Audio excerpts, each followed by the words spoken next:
As the mayor said, my heart is also heavy today. Anytime a human being loses their life, it's a huge tragedy, and my condolences go out to the family. Martin Luther King said, "We must learn to live together as brothers or perish together as fools."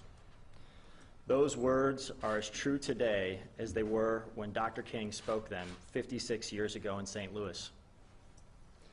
I know today a lot of my neighbors in Multnomah County are fearful and they're hurting, and I understand that. We are stunned and saddened, angry and frustrated that this happened in our community. That the right or the duty to peacefully protest and speak out for an end to systemic racism that has plagued our country for generations could be undermined by this terrible act of violence. But my message today to my neighbors is, we can never allow hatred or racism or division and violence to win. When we allow that, democracy loses. When we allow violence and division to triumph, hope dies. The violence that is occurring in our city needs to stop. Far too many people have been injured, and now somebody's died. Our community is being terrorized by people coming into Portland for the explicit purpose of committing violence, and that is not acceptable. We're seeing too much tragedy across our city.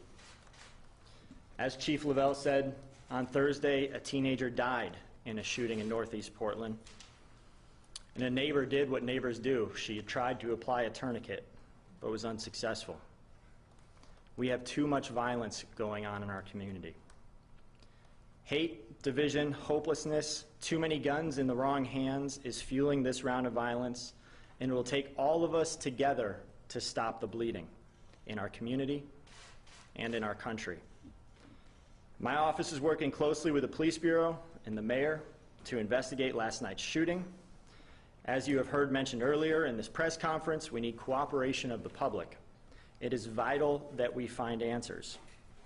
I'm thankful for the officers and the detectives working with Chief Lovell to investigate these crimes, the attorneys from my office that were out all night working with them to help us find answers and put together a proper investigation.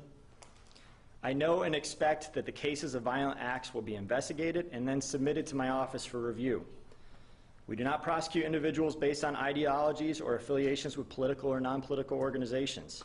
We will initiate a criminal case following a review of all of the evidence and whenever legally and ethically appropriate, pursuant to state and constitutional law. We support freedom of speech. We support nonviolent protests. We support speaking out to improve our communities. We support standing up for each other. What we do not support is violence. We're in a pivotal time right now. We cannot afford to allow the calls for social justice to end to systemic racism to be overshadowed by the continued violence.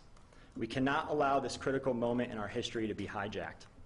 This is our community, and we are strong. We reject violence when it occurs. My office is ready to hold offenders accountable. And together, in Dr. King's words, let's choose to live together as brothers and sisters and not perish together as fools.